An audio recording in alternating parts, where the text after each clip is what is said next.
cet avenir, on va en parler ensemble. Parce que le là avec un grand là. Ouais, bah oui. Sympa. Avec l'usine, c'était c'est vrai, avant c'était le travail à la chaîne, manuel, répétitif.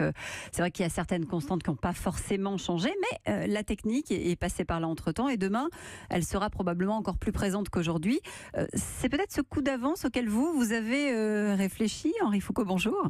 Bonjour. Président d'Aptic Média, vous avez fondé votre entreprise il y a 4 ans maintenant.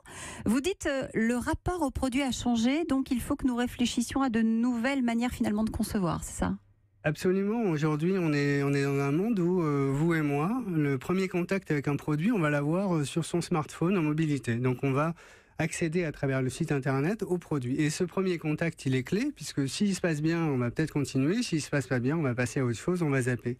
Donc nous, notre idée, c'est de rapprocher le client du produit de manière virtuelle, en faisant des représentations 3D du produit, et on va pouvoir, comme si on touchait le produit, le manipuler à l'infini.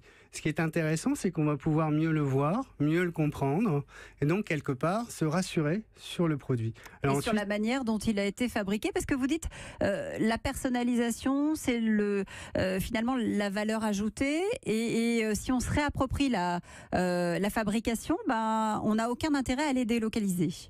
Alors, il y a une tendance de fond qui est la mass customisation, c'est-à-dire la personnalisation. Qu'est-ce que c'est la mass customisation, c'est la personnalisation, mais pour la masse. C'est-à-dire qu'auparavant, c'était surtout réservé à des marques de luxe. Ça existe aussi dans l'ameublement. On verra avec Cuisine Schmidt tout à l'heure, où là, c'est évidemment des produits qui sont très fortement personnalisés puisque c'est du sur-mesure. Et cette notion de sur-mesure, entre guillemets, elle est en train, grâce à l'usine du futur, de pouvoir être accessible à tout le monde. Alors, grâce à l'usine du futur, parce que les outils industriels sont très flexibles et vont permettre cette différenciation de masse finalement, et aussi parce que à travers des outils digitaux comme ce qu'on peut proposer, on va pouvoir rendre accessible aux consommateurs l'intégralité du choix avec une visualisation absolument immédiate. Et c'est ça qui change l'expérience client.